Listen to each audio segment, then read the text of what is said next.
Look, there's no other way to put it. This year was a really hard year for a lot of people in the Canadian literature scene. A lot of fracture points, a lot of reconsidered relationships to authors, to legacies, to literary prizes. Today, we are taking a minute to look back at how 2024 changed Canadian literature.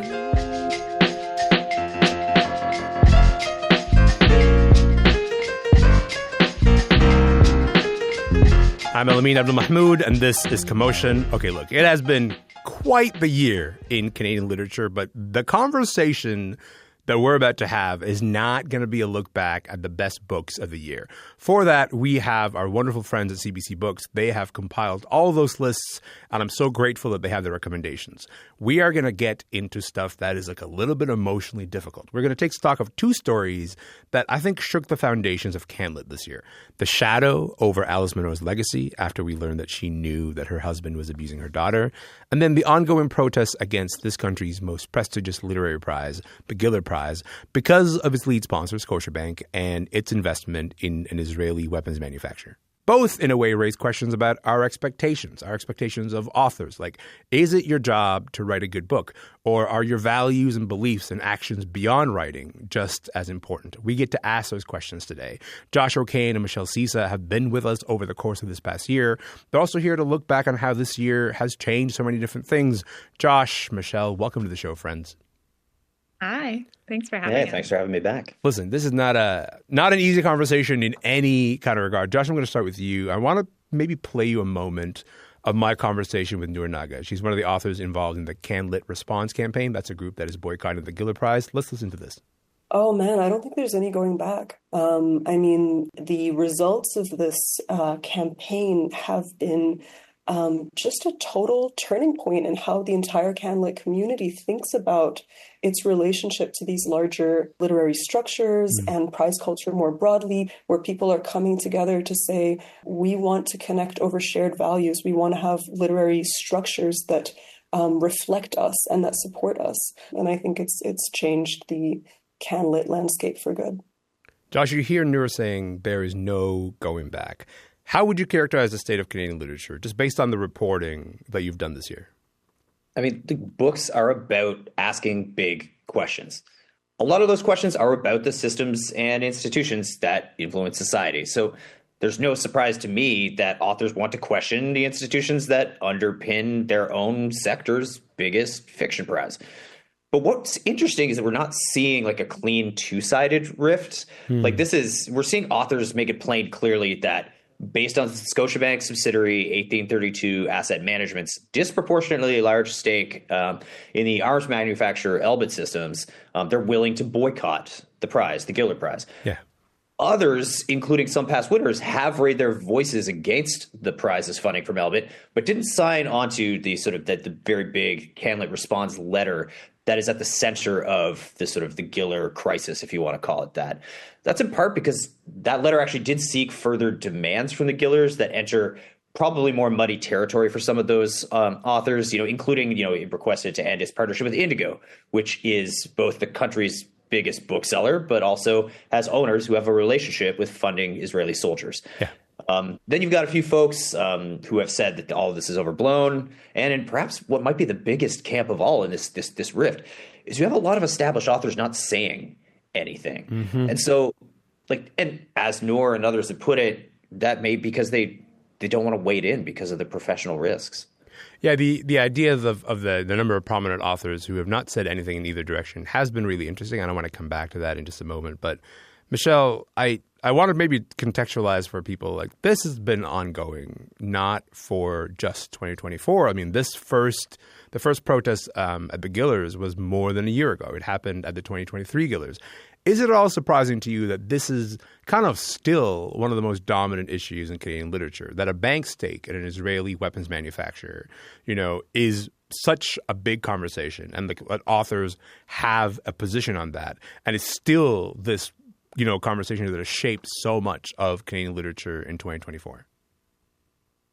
I don't think it's surprising that it's still such a big issue. I mean, for a couple of reasons, the biggest one being that the genocide in Gaza is ongoing. It hasn't stopped or abated. It's arguably even more devastating now than it was a year ago.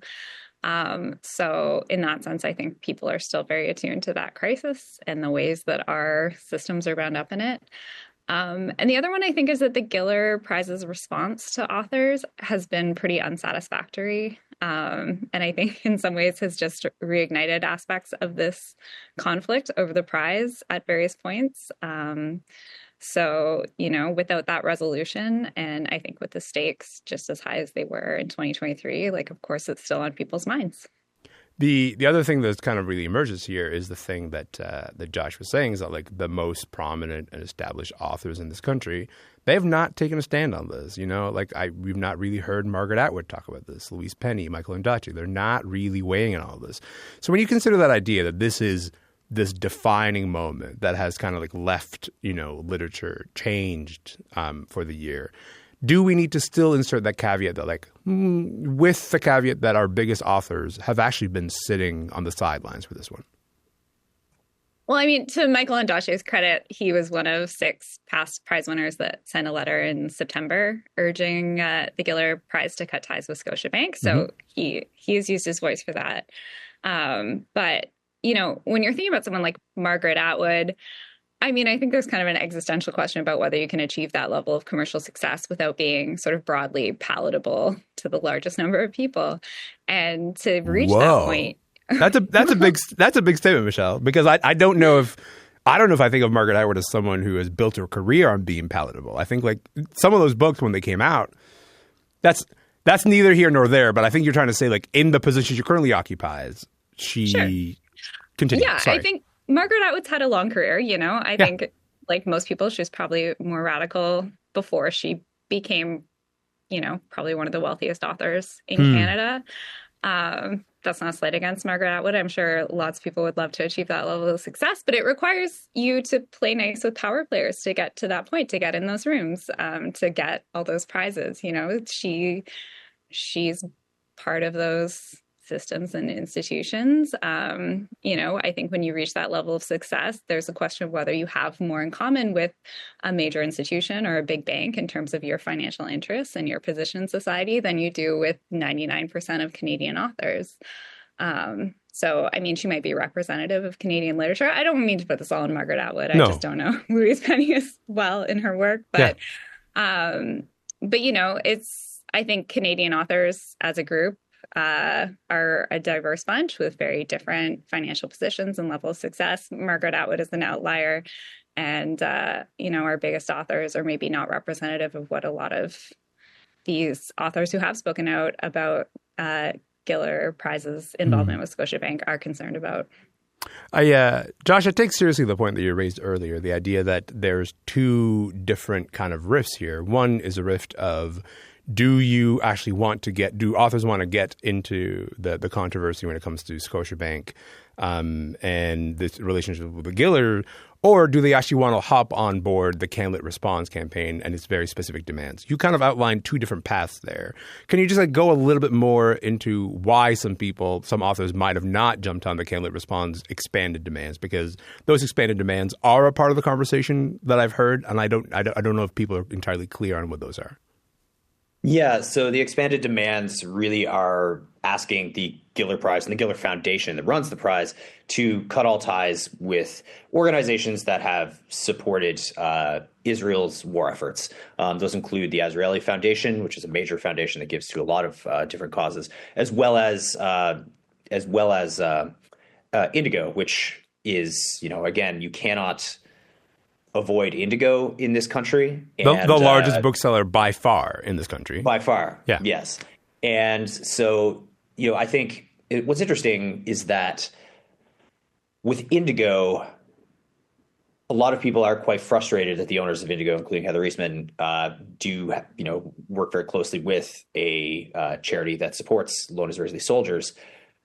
You also, again, can't avoid Indigo. I mean, it is the place where, there are a lot of communities that don't have local bookstores, but do have an Indigo.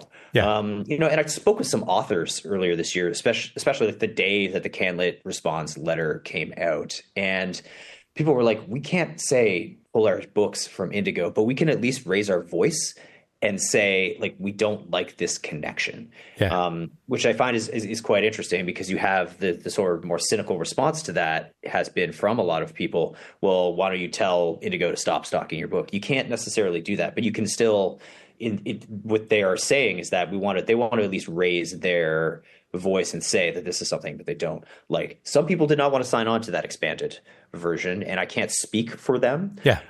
Everyone who did not sign that letter, but who have spoken up elsewhere, I mean, we talked about Michael Ondaatje earlier, Michelle, and like, they're going to make their own choices. We don't know exactly why they're not doing that, but what I think this actually speaks toward is there are a variety of different kinds of pushback happening right now. It isn't just around this one letter, although that one letter is an extremely powerful statement that I think more than 37 people at this point have signed off and said, please do not put my book for consideration for this past Giller Prize. Yeah. We got to talk about the sponsorship dimension of this real quick, Josh, if you don't mind. Because I think when you consider how much attention has been directed at Scotiabank and its investment over the past year, I've heard a lot of people raise the point of, why would they renew their sponsorship when their contract with the Gillers expires at the end of next year? And it's gotten them all this negative attention. Now, of course, there may be other ways to fund this prize. Maybe it's not $100,000. Maybe there's no big gala, lots of different kinds of other arrangements. But this isn't just about Scotiabank funding a literary prize. It kind of opens you up to this larger conversation about corporate sponsorship and the arts. You've done a lot of reporting on this. What's at stake for Canadian authors and artists here? Yeah, like, corporate sponsorship is an already shrinking slice of the extremely already precarious revenue source group that authors and artists can access. Like, across the country, we're seeing like box office revenues down in the performing arts. Granting bodies like the Canada Council, they're facing like gradual cuts. Other organizations like across different provinces are stagnant, like at best. Corporate sponsorship could sweep in and save the arts, but it really isn't. In fact, we're actually seeing a move towards like more social cause-based sponsorships and marketing-focused sponsorships. And Scotiabank is actually the perfect example of both of those, in that, it both has this massive Scotia-rise social justice campaign that it is putting hundreds of millions of dollars towards, but it also has its name on the biggest sports arena in Toronto. Yeah, that's right. And, that is going to get it so much more focused, like targeted advertisements to sports fans. We're not really seeing like Raptors and Leafs fans really rise up the same way that we are seeing the world of authors here in Canada. So what's really interesting is that Scotiabank doesn't need the Gillers. And in fact, it pulled out of the Contact Photography Festival more than a year ago. And they were the name sponsor for the Scotia for the photography festival, and then they pulled out of that.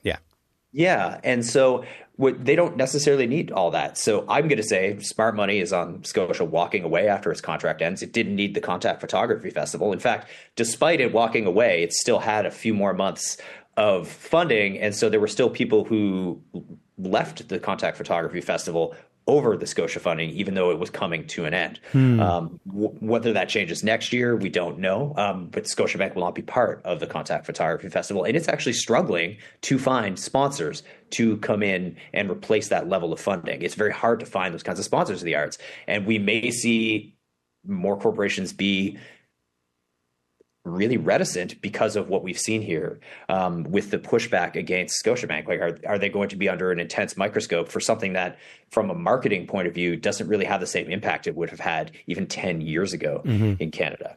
Okay, my name is Elamin Abdelmahmoud, and this is Commotion. Josh O'Kane is here. He's a reporter with the Globe and Mail. He writes about the intersection of art and business. Michelle Cyca is here. She writes for The Walrus, and we're talking about all the changes that took place in Canadian literature this year, what it means to be an author in this moment. I want to shift gears to another huge story from this past year. And heads up, this is going to be maybe difficult to hear for some listeners.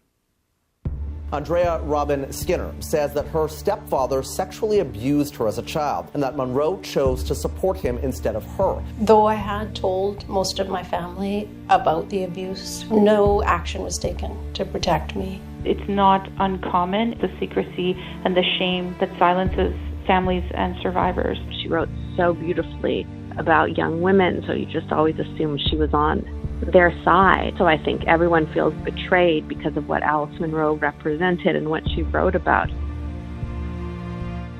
Michelle, Alice Munro's daughter there and some other voices speaking after Alice's death about these revelations that came out, that she knew that her husband was abusing her daughter. Michelle, how do you think the legacy of Alice Munro and the conversation about Alice Munro fits in with this entire conversation about the role of authors and what we maybe expect from them?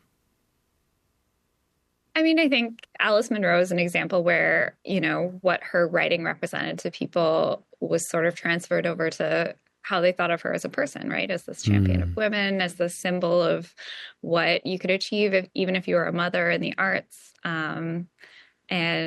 And I think people read a lot of their own values onto her based on what was in her work, that she was a feminist, that she would be a champion for women and girls who were kind of downtrodden, which was like a theme she returned to again and again in her work. And it turned out not to be the case. And I mean, that is, the kind of tension I think we see around the Gillers is we see a lot of authors who have built a reputation on writing about things like feminism, reproductive rights, war, conflict, these really heavy ethical issues. And then when they're confronted with a real world ethical dilemma, like whether or not to go along with something like the Gillers' relationship with Scotiabank, they flinch from it. They don't want to actually get involved in that conflict. They want to sort of appease all sides, and with Alice Munro, something that's so striking in that story is that her daughter did spend years bringing the story to journalists, telling people about it, and nobody wanted to be the person to complicate that legacy. Nobody wanted to introduce that conflict. And the only reason we're talking about it now is because Alice Munro is dead, and we can examine her legacy from a distance. So I think, these conversations with the Giller are really uncomfortable. They're causing conflict, but they have to be had sooner or later, Josh, what's your take on all this? Deep sigh, and then, yeah. My take is this, which it goes back to something that Michelle said earlier, which is about sort of people like sort of Margaret Atwood kind of occupying a different space in people's mind than, say, the average working Canadian author. Alice Munro was, for much of her career, like such a venerated writer that she existed in a different category than the average working author. I would go so far as to call her an institution. And coincidentally, like going back to what we were talking about earlier in the episode, like the Gillers are also an institution.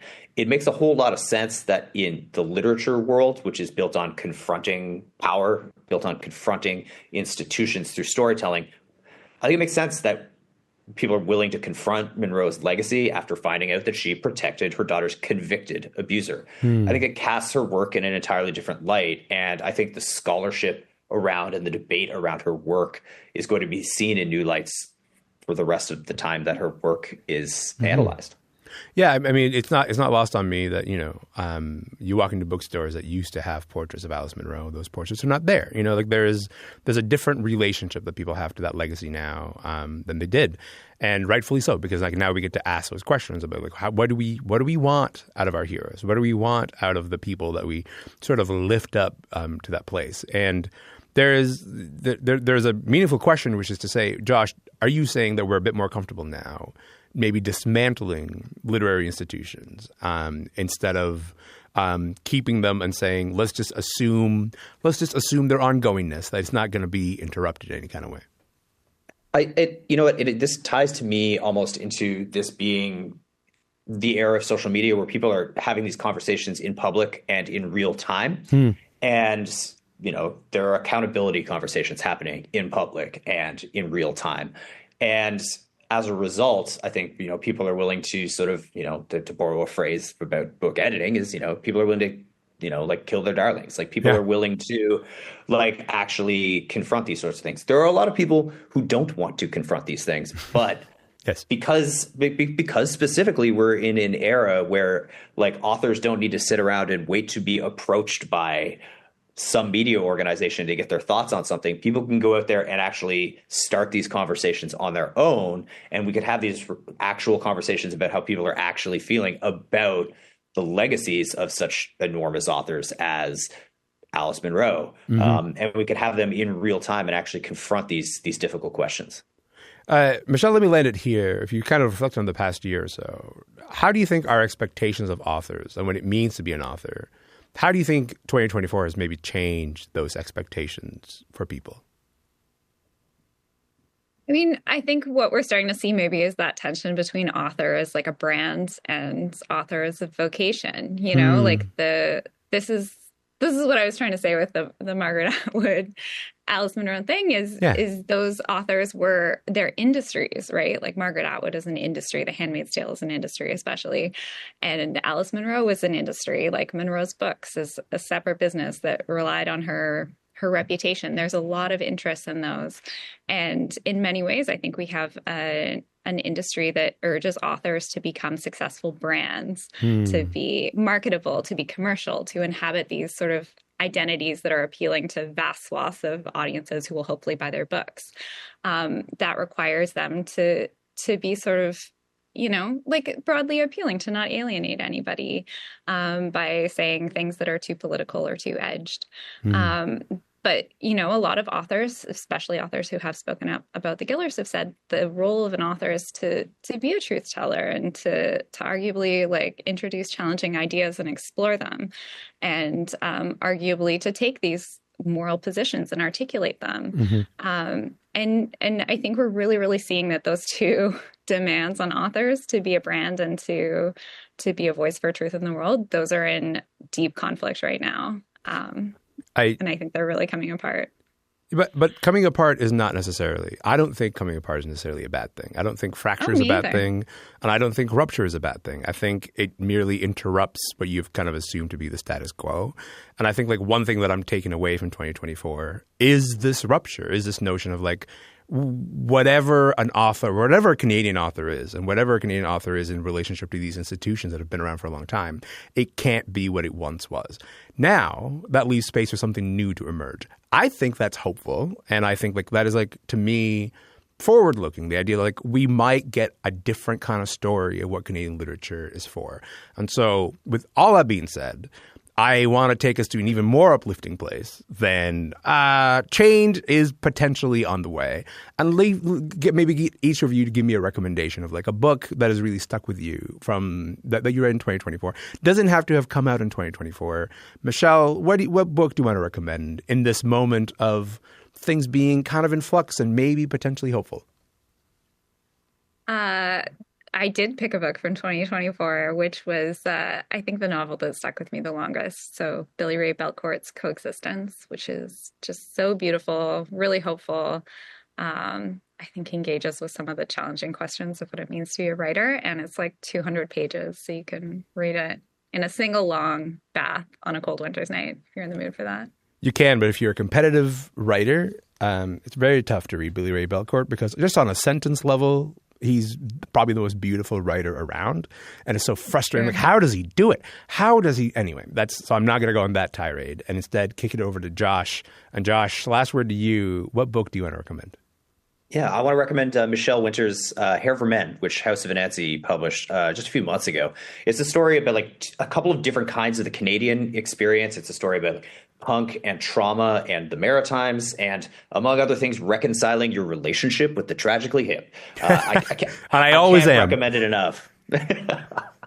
I appreciate you guys being here. I appreciate this moment of rupture, but also potentially hope. I really appreciate you guys taking the time to do this. Happy New Year to both of you. Thank you for being here. Happy New Year, Elamin. Thanks for having us. Of course. Anytime. Josh O'Kane is a reporter with the Globe and Mail who writes about the intersection of art and business. Michelle Cyca is a writer with The Walrus. Look, that is it for the show today. But before we go, can I just say a couple things? One, I think it is hard sometimes to talk about rupture and talk about something that is like new and emerging. But I also do think it's hopeful. And I think it kind of makes a lot of sense that this is the show that we're doing on New Year's Eve. So on New Year's Eve, I hope that you're having some hope for 2025. I hope that you're looking forward to the new year. I hope that your New Year's Eve today is safe and happy and you feel surrounded by people who love you and you feel hopeful about the time that is to come.